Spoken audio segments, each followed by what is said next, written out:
Muy bien. Bueno, buenas tardes, ¿cierto? A todos, a todas. Como les decía, la idea de hoy es ver género narrativo. Vamos a ver una síntesis del género narrativo, ¿ya? Y en general, ¿verdad? Ustedes ya lo han visto hartas veces, pero la idea es profundizar en algunos conceptos, ir viendo ejemplos, ¿ya? Muy bien. Como siempre, silenciar los micrófonos, las cámaras, y en caso de pregunta, ahí lo encienden, ¿ya? O cuando quieran participar. Muy bien.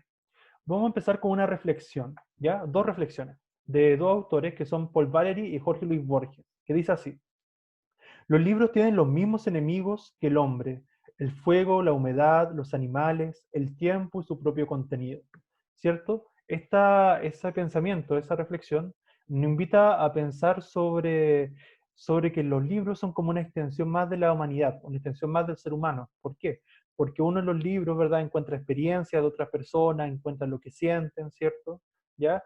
Y Jorge Luis Borges también nos dice algo más sobre los libros. Nos dice: de los diversos instrumentos inventados por el hombre, el más asombroso es el libro. Todos los demás son extensiones de su cuerpo. Solo el libro es una extensión de la imaginación y la memoria. ¿Cierto? Porque ahí habla de la importancia de la ficción, que la literatura es ficción, imaginación, ¿cierto? También.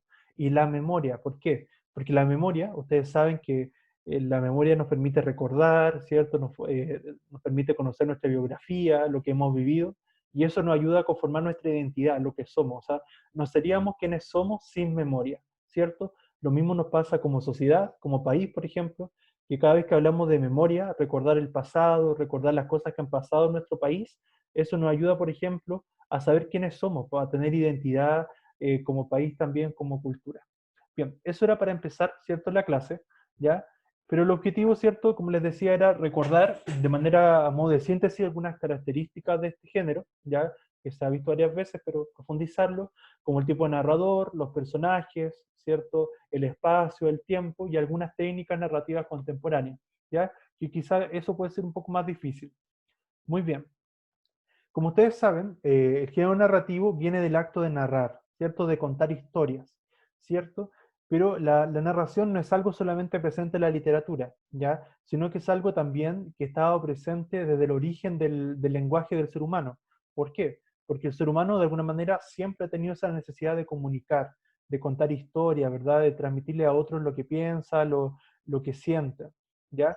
Y en ese sentido es que las culturas, sobre todo más primitivas, más antiguas, tenían muchos mitos, muchas leyendas, ¿verdad?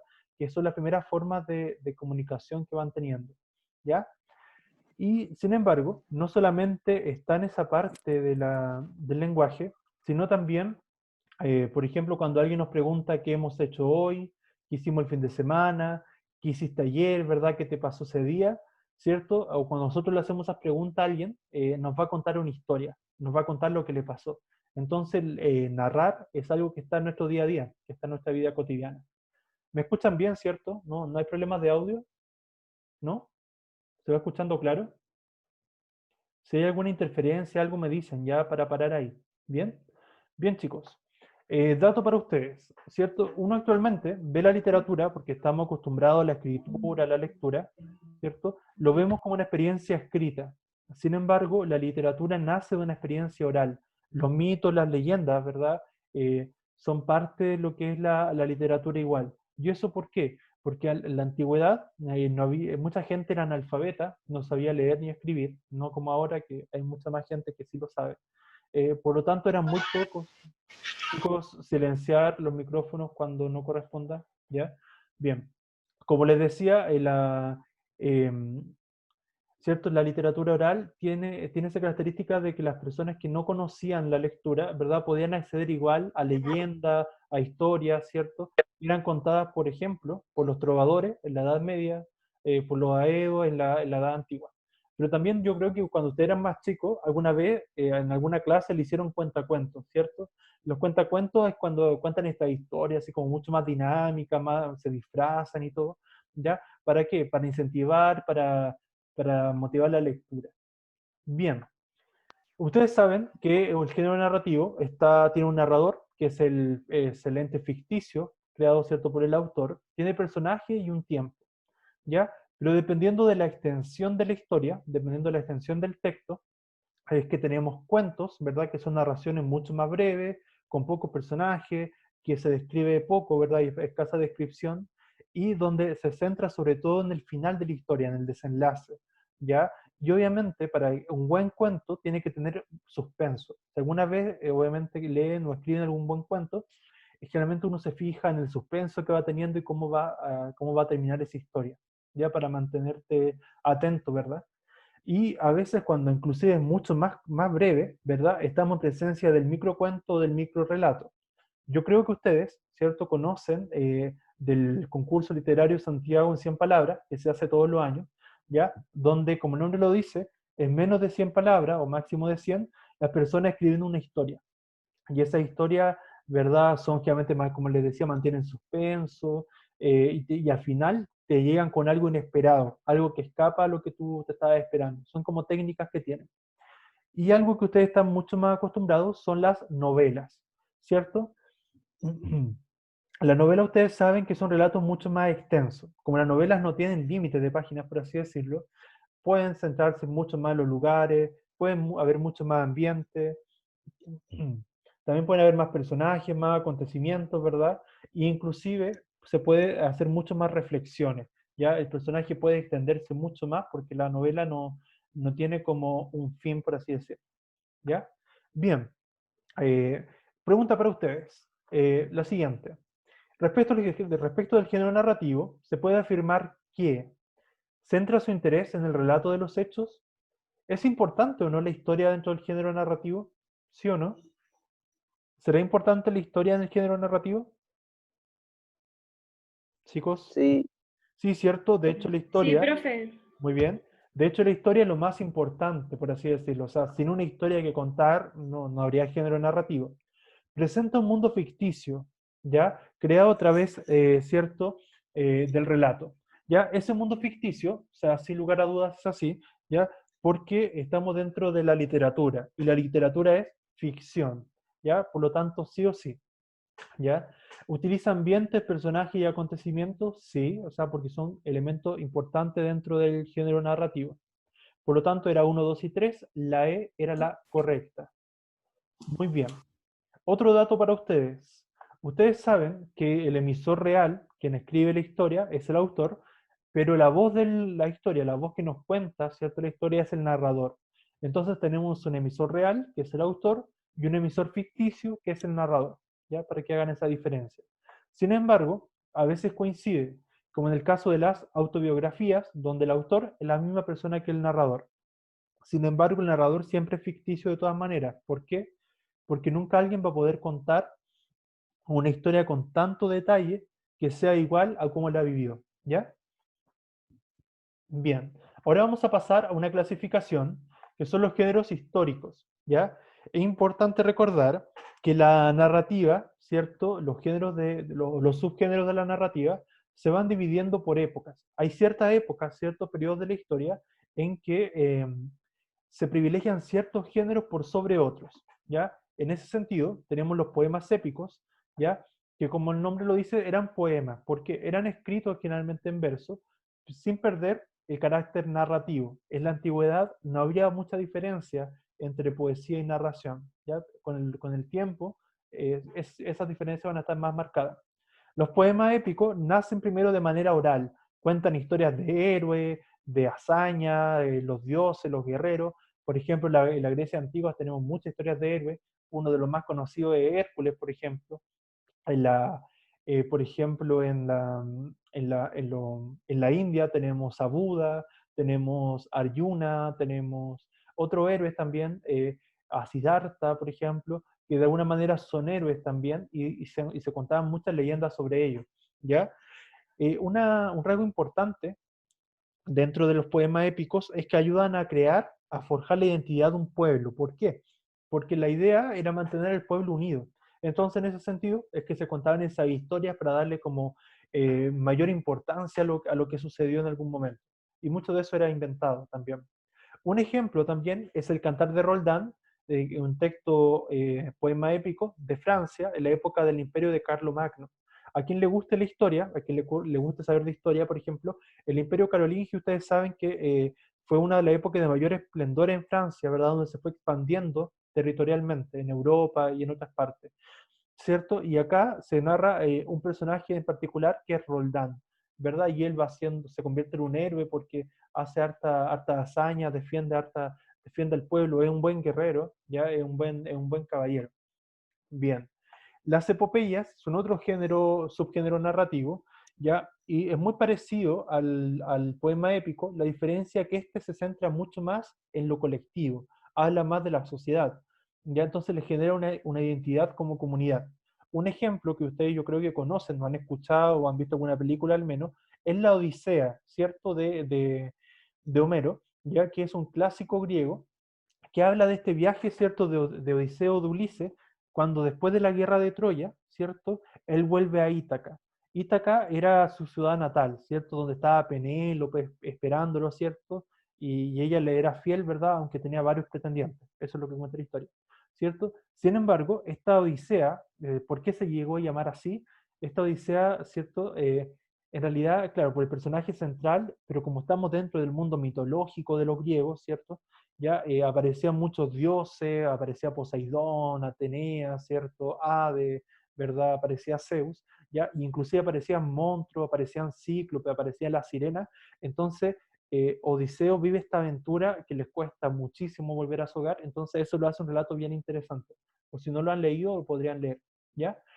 Sin embargo, acá en Chile también tenemos nuestra epopeya, que hay un relato fundacional, que es la Araucana de Alonso de Ercilla y Zúñiga, que fue publicada, ¿cierto?, hacia 1574, y que nos habla, ¿cierto?, de esta conquista española. Repito, a los que les gusta la historia, estos libros son bien interesantes, ¿ya? La diferencia es que, claro, el araucana por los araucanos, que los araucanos ustedes saben que fue el nombre que los españoles le pusieron al pueblo mapuche, ¿ya? Sin embargo, ellos no se sienten identificados con ese nombre, ¿ya? Y en esta historia, Alonso de Ercilla relata más bien lo que fue la batalla de Arauco, por así decirlo, la guerra de Arauco, pero se centra mucho en lo que les pasó a los españoles y no se centra mucho en la realidad de los mapuches, ya que es una de las cosas que se les critica. Tenemos también los cantares de gesta. Los cantares de gesta son muy parecidos a la epopeya, pero la diferencia está que son más de la Edad Media. Hablamos de cantares de gesta más en la Edad Media, ya donde tenemos hazañas de héroes, como en el caso del Mío Cid. Yo creo que han escuchado el del Mío Cid, que es la historia de Rodrigo Díaz de Vivar, que era un guerrero medieval, un guerrero que representaba los valores cristianos, porque acuérdense que en la Edad Media predominaba mucho el cristianismo, y que a la vez representaba los ideales de un caballero, que era vencer a los moros, matar, ¿verdad?, a los de los que tenían de ascendencia árabe, ¿cierto?, a los musulmanes, ¿ya? Recuerden que en la Edad Media estaban todas estas guerras de religión, las cruzadas. Entonces los cantares de gesta representaban mucho la época de las cruzadas. Bien, hasta ahí se va entendiendo, ¿cierto? ¿Sí? ¿Va quedando Sí, claro? profe. Muy bien. Otro tipo de textos son las leyendas, que ustedes los conocen. Ya las leyendas son estos relatos de héroes, ya y que tienen que ver con la tradición oral, ¿cierto? Son relatos también ficticios, inventados, de hechos sobrenaturales. Acá en Chile tenemos varias leyendas, varias, acá mismo en Atacama. ¿Conocen alguna leyenda de acá de la región, de acá de Atacama? ¿Conocen alguna leyenda, no? La ñañuca. Ya, la ñañuca, esa, una bien, muy bien. Tenemos la del Padre Negro, yo creo que han escuchado la leyenda del Padre Negro, que se dice que cuando hubo un terremoto acá en la región, acá en Atacama, había gente que lo vio al mismo tiempo en Caldera y que lo vio al mismo tiempo en Copiapó. Eso se llama bislocarse, porque estar en dos partes al mismo tiempo. Y eso igual suena como increíble. Hay otra leyenda que es la del alicanto, ¿cierto? De esta como ave que comía metales, bueno, eso porque nosotros vivimos en una zona minera, ¿ya? Entre otras. Bien, si conocen más leyendas, mucho mejor, ¿ya? Y bueno, y también acá tenemos de los pueblos de Aguita, de los mapuches, tenemos leyendas de todos los pueblos originarios que han habido, por ejemplo. Y también tenemos leyenda de Chiloé. Yo creo que de Chiloé siempre se habla mucho, así que yo creo que de ahí conocen más. ¿Qué leyendas de Chiloé conocen, por ejemplo? ¿Qué leyendas chilotas conocen? El El trauco. caleuche, El trauco, el caleuche, bien. La La pincoya, pincoya. bien. ¿Algún otro? Hay varios más, ¿verdad? Pero ustedes saben bueno, cuando si alguno jugó, conoció las cartas de estas mitos y leyendas, ahí, ¿cierto? Se hablan muchas leyendas de Chiloé. Hay varias. ¿ya? Bueno, justamente el Caleuche, ¿ya? Es un barco de brujo, porque ustedes saben que Chiloé siempre se lo ha atribuido como una tierra mágica, donde están los brujos, las brujas. Entonces, ¿cierto? Este barco, el Caleuche, aparece en las noches, ¿verdad? Y justamente la leyenda cuenta que quien lo mira, ¿cierto? Y descubre y los brujos lo descubren, ¿verdad? Se les va a torcer la boca o mueren de manera súbita, ¿ya? ¿Y cuál es la hazaña? La hazaña es intentar mirarlo, ¿verdad? Sin que sus tripulantes, es decir, sin que los brujos se den cuenta, ¿ya? Son algunas de las leyendas que mezclan quizás ficción, obviamente, porque es ficción, pero a veces mucha gente la cree como realidad. O sea, para la gente que habita ese pueblo a lo mejor pueden ser reales. O sea, quién sabe, algo de verdad habrá. Bien, chicos, otro texto son los romances. Los romances, como el nombre lo dice, tiene que ver con lo romántico, pero lo romántico como periodo literario, ¿ya? En esa época, siglo XVII, XVIII, ¿ya? Y en este caso se narran historias, pero que tienen que ver con la religión, la guerra, el amor, y están escritos en verso, ¿ya? Pero igual sin perder lo narrativo, ¿ya? En octosílabos, que son de 8 sílabas. Y ya estos generalmente fueron escritos en España también en el siglo XV, pero que después llegaron a América y se desarrolló acá después. ¿Ya? Bien, eso en general, pero para conocimiento. Y las fábulas, que la fábula sí o sí la conocen, las fábulas ustedes saben que son narraciones breves, que siempre te dejan una enseñanza, que son didácticas, y que la característica o lo que más representa una fábula es que son animales los que aparecen como personajes, pero que personifican rasgos de los seres humanos. ¿Ya? Y si a alguno le gustan las fábulas, tenemos las fábulas de Esopo, ¿ya? Que lo podrían leer. Hay varias fábulas que conocen, cosas que siempre nos cuentan cuando somos chicos, ¿cierto? La de los tres cerditos, la de la liebre y la tortuga, un montón de fábulas más. Bien. Y por último tenemos la parábola. La parábola aparece mucho en los textos bíblicos. La parábola también nos deja una moraleja, también nos deja una enseñanza. La diferencia está en que los personajes no son animales como en la fábula, sino que más bien son personas, ¿ya? Y siempre, bueno, como siempre está ese carácter de enseñar algo, de dejar un mensaje. Y en el caso de la Biblia, bueno, deben conocer varios, ¿cierto? La del hijo pródigo, la del buen samaritano y muchas más.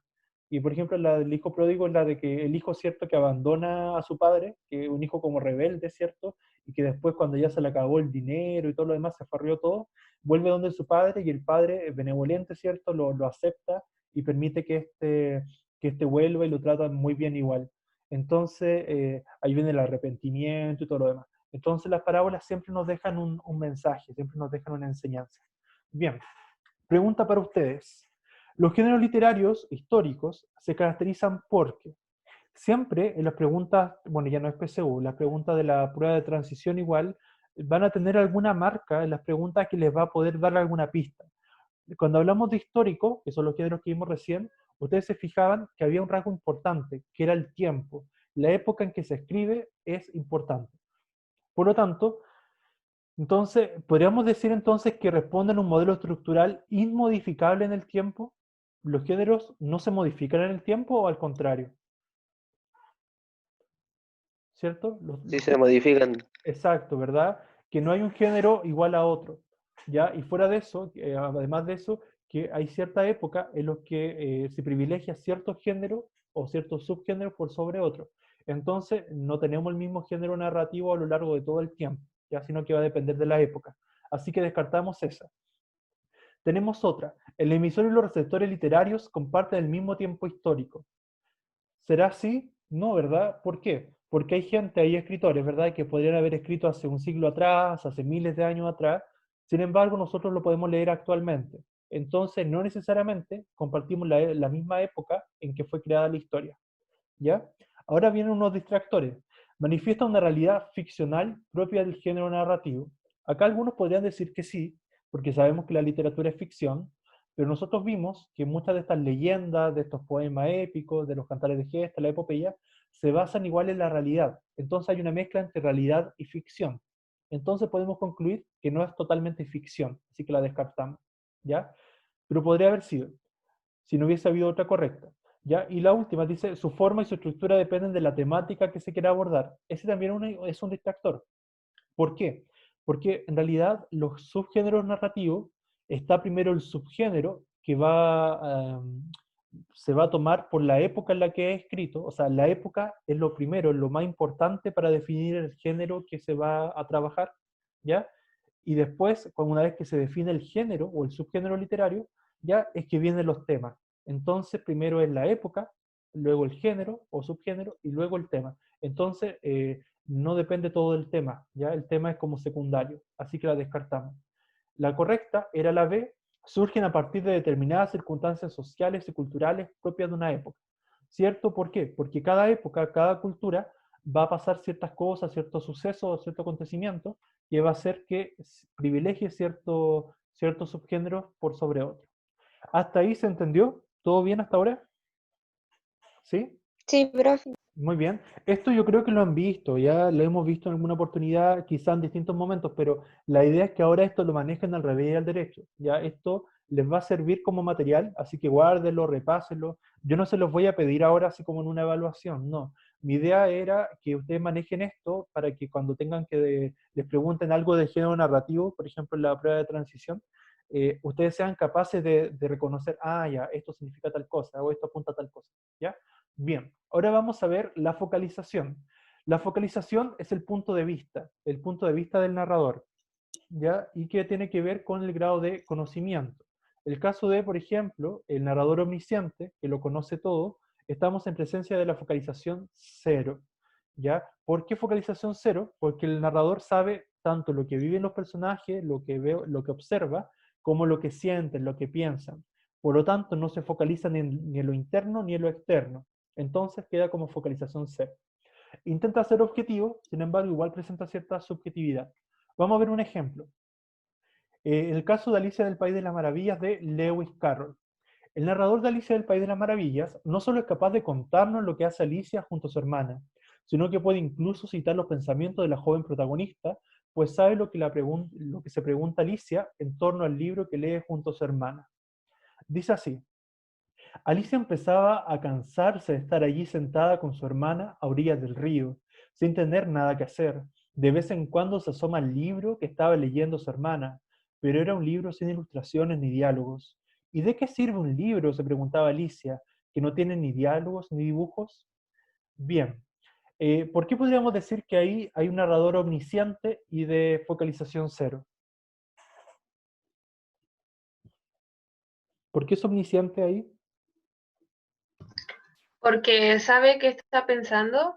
Sí, exacto, justamente, porque al principio dice, Alicia empezaba a cansarse de estar allí sentada, ¿cierto? Quizás, claro, el narrador podría observar como el estado de cansancio, pero sin embargo también él emite un juicio de valor sobre cómo se sentía ella, ¿ya? Y además después dice, ¿y de qué sirve un libro?, ¿cierto? O sea, eso es lo que se pregunta Alicia, pero no lo dice exteriormente, ¿ya? Sino que más bien esa pregunta se lo hacía como Alicia a sí misma, pero interiormente, como cuando uno habla en sus pensamientos. Entonces, ahí tenemos que él conocía los pensamientos de ella, por lo tanto es omnisciente, y al ser omnisciente es de focalización cero. Bien, ahora vamos a ver la focalización interna, que es donde se conocen los pensamientos del personaje, la subjetividad. Por lo tanto, se restringe lo que conoce el personaje y generalmente la focalización interna es para el narrador protagonista, ¿ya? Para el que habla en primera persona. Ejemplo, en Fyodor Dostoyevsky, ¿ya? De Memoria del Subsuelo, ¿ya? La focalización interna puede ser entonces tanto para el protagonista como para el testigo. Dice así: soy un hombre enfermo, soy un hombre rabioso, no soy nada atractivo, creo que estoy enfermo del hígado. Sin embargo, no sé un higo de mi enfermedad y seguramente tampoco puedo precisar qué es lo que me duele. No estoy en tratamiento y nunca lo estuve, aunque siento respeto por la medicina y los médicos. Además, soy supersticioso a más no poder, aunque lo justo como para respetar la medicina. ¿Qué marca de este fragmento, de este texto, nos permite decir que es un narrador protagonista? Cuando él dice soy un hombre enfermo, porque está hablando de Porque él. habla en primera persona. Exacto, muy bien, las dos chicas, ¿cierto? Bien Renata, bien también la compañera, ¿cierto? Ambas marcas nos dice que él está hablando en primera persona y que está hablando de sí mismo, ¿cierto? Así que muy bien, gracias por la intervención. Bien, si a alguno le gusta leer novelas como más de otros lugares, Dostoyevsky es de la literatura rusa y una de sus obras más importantes, más conocidas es Crimen y Castigo. quizá un poco densa de leer al principio, pero es bien interesante. Pertenece al realismo ruso, ¿ya? Bien, vamos a pasar ahora a la focalización externa. Como el nombre lo dice, se centra en lo externo, en lo que observa el narrador, ¿ya? Y en ese caso entramos en el narrador de conocimiento relativo, o también llamado narrador observador. Bien, vamos a ver el ejemplo de José Donoso, El obsceno pájaro de la noche. Dice así: el sótano está caliente con el brasero que tenemos encendido día y noche para que se seque el engrudo con que el mudito empapeló la pared. La Amalia plancha pañales. La María Benítez quiere tenerlo todo preparado con tiempo para el nacimiento. Revuelve mixtos fragantes sobre el fuego. Espera que hiervan, echa otras hierbas que cambian el olor de la habitación. Un poco más de agua, cuela, deja enfriarse. Vierte agua de colores dentro de frascos. Esto sirve para restañar la sangre. Una nunca sabe con una primeriza. Y esto desinfecta y esto para ponerle fomento por si le siguen las jaquecas. Bueno, en realidad si se fijan ahí, eh, el narrador está describiendo un parto, ¿cierto? Alguien va a dar a luz, ya eso no está describiendo ahí, ¿ya? Y si se fijan, solamente se centra en las descripciones, en lo que se ve externamente, por lo tanto es un narrador de focalización externa, ya de conocimiento relativo. Bien, ¿hasta ahí alguna consulta? Ya, creo que recuerden que los tipos de narrador también se clasifican de acuerdo a si están dentro de la historia o fuera de la historia. Como ustedes recordarán, el narrador que está dentro de la historia, o los narradores que están dentro de la historia, se llaman homodiegéticos, o intradiegéticos también. Homo significa dentro de o igual a, y diégesis significa relato. Esas palabras suenan un poco raras porque son del griego, ¿ya? Bien, el caso, como les decía, el narrador protagonista y el narrador testigo están dentro de la historia, ¿cierto? Por lo tanto, son los homodiegéticos. Veamos el siguiente ejemplo, en Hermann Hesse del texto El lobo estepario. A los que les gusten los libros más filosóficos, Hermann Hesse es un buen autor. Ya tenemos Lobo Estepario, Demian, Siddhartha, ya que ustedes leyeron, que son libros bien interesantes, ya siempre dejan reflexiones. Dice así: tuve que bailar con ella 2 o 3 veces y en un intervalo me presentó al que tocaba saxofón, un hombre moreno, joven y bello, de origen español o sudamericano, el cual, como ella dijo, sabía tocar todos los instrumentos y hablar todos los idiomas. ¿Qué tipo de narrador hay ahí? Protagonista. Protagonista, ¿cierto? Por lo tanto, al ser protagonista, está dentro de la historia, participa de la historia, por lo tanto es homodiegético. ¿Bien? El siguiente es el heterodiegético. Hetero significa fuera de, diégesis, historia, por lo tanto el que está fuera de la historia. Ahí tenemos al narrador omnisciente y al de conocimiento relativo, o también llamado observador. Son los dos que pertenecen al heterodiegético.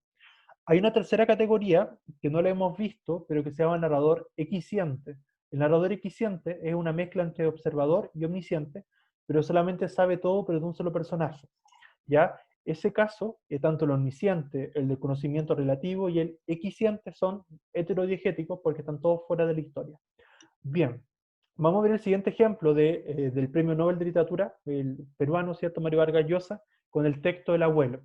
¿Ya? En este fragmento, ¿cierto?, el narrador no se encuentra en la historia, pero conoce hasta el más mínimo detalle, ¿verdad?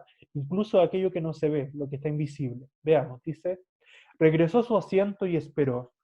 La noche pasada había llovido, y la tierra y las flores despedían un agradable olor a humedad, pero los insectos pululaban, y los manoteos desesperados de don Eulogio en torno del rostro no conseguían evitarlos. A su barbilla trémula, a su frente y hasta las cavidades de sus párpados, llegaban a cada momento lancetas invisibles a punzarle la carne.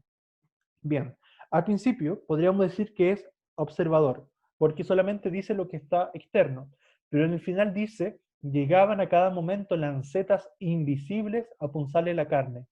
Entonces, este narrador sabe lo que el personaje siente, ¿cierto? Inclusive aquello que no se ve. Entonces es omnisciente y el omnisciente es heterodiegético. Bien, ¿alguna duda entre homodiegético y heterodiegético? ¿No? Bien, eso igual repasarlo, igual si tienen dudas, o preguntarme. Bien.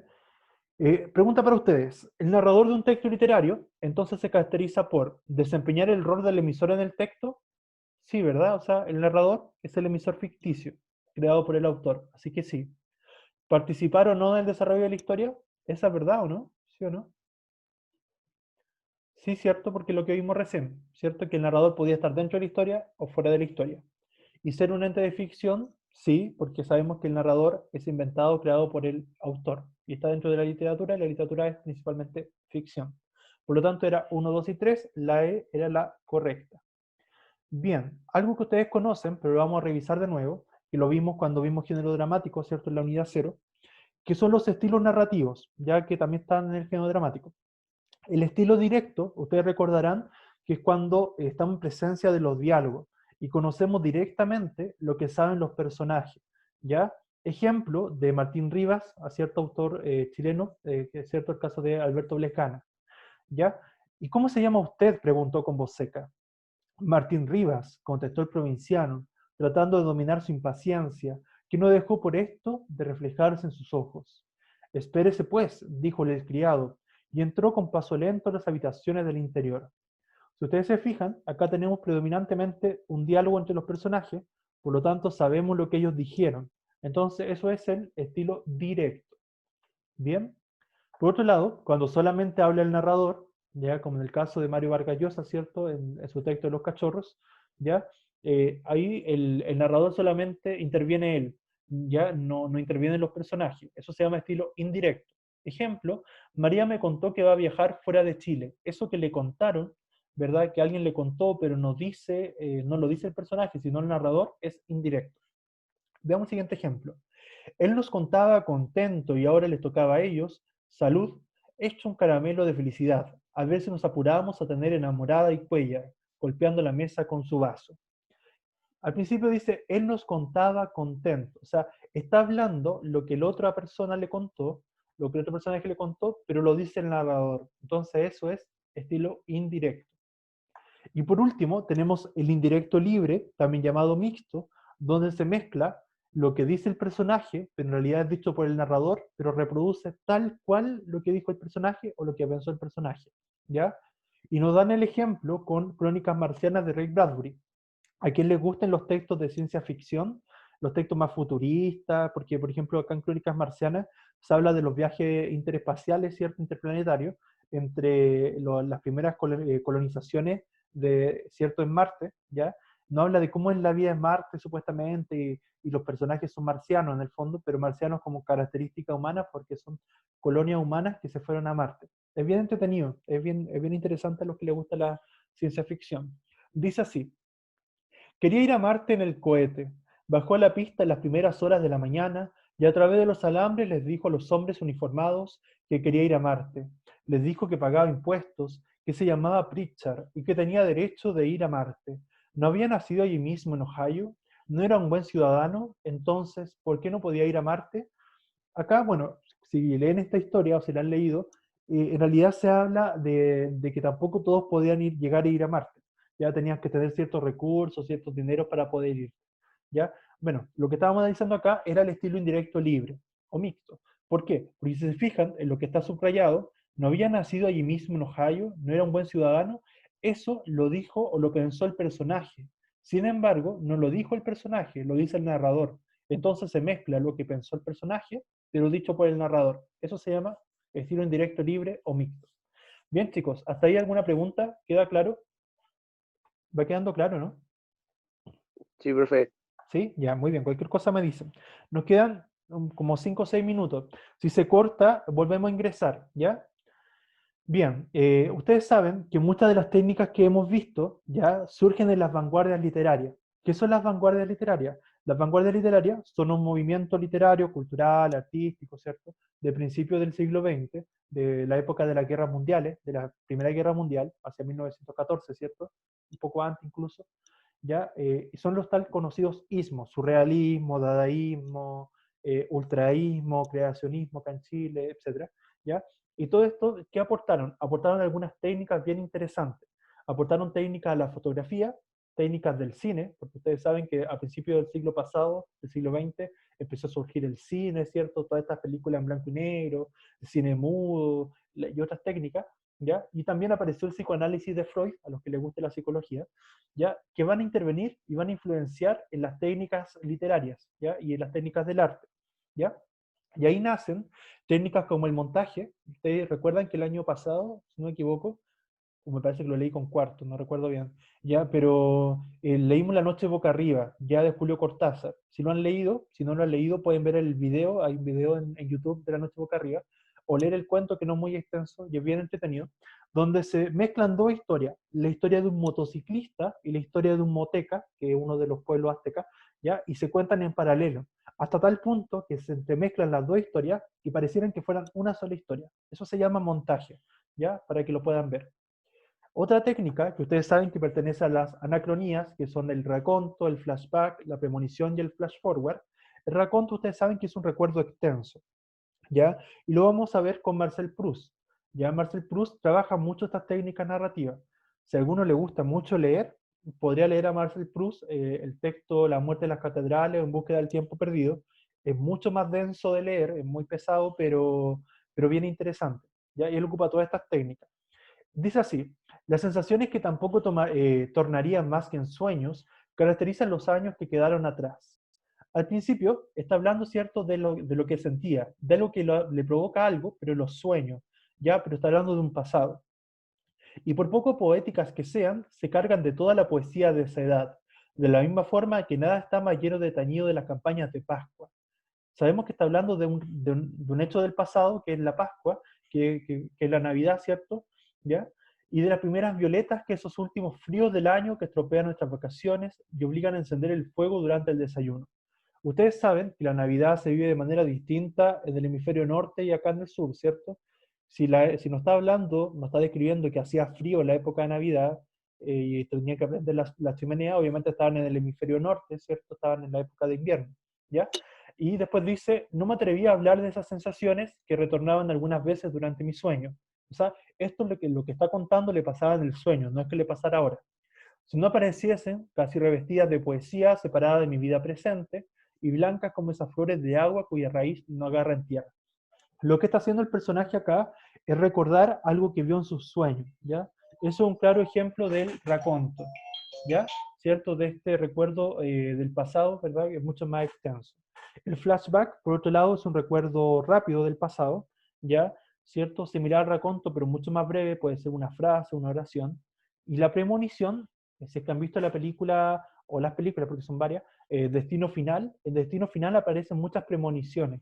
Las premoniciones son adelantarse lo que va a pasar. Es como ver antes lo que va a suceder de manera extensa. Es como el raconto, pero hacia el futuro. Y el flash forward es como el flashback, pero hacia el futuro también, que es como adelantarse, pero rápidamente. ¿Ya? Todas esas son las anacronías. Bien, chicos, ¿hasta acá alguna duda? ¿Va quedando claro? No, sí, profe, está claro. Ya. Nos vamos a desconectar un minuto y volvemos, ¿verdad?, para terminar lo que nos queda. ¿Les parece? Porque se va a cortar Zoom ya. ¿Ya? Entonces salimos un minuto y volvemos. ¿Ya? ¿Se vuelven a conectar entonces?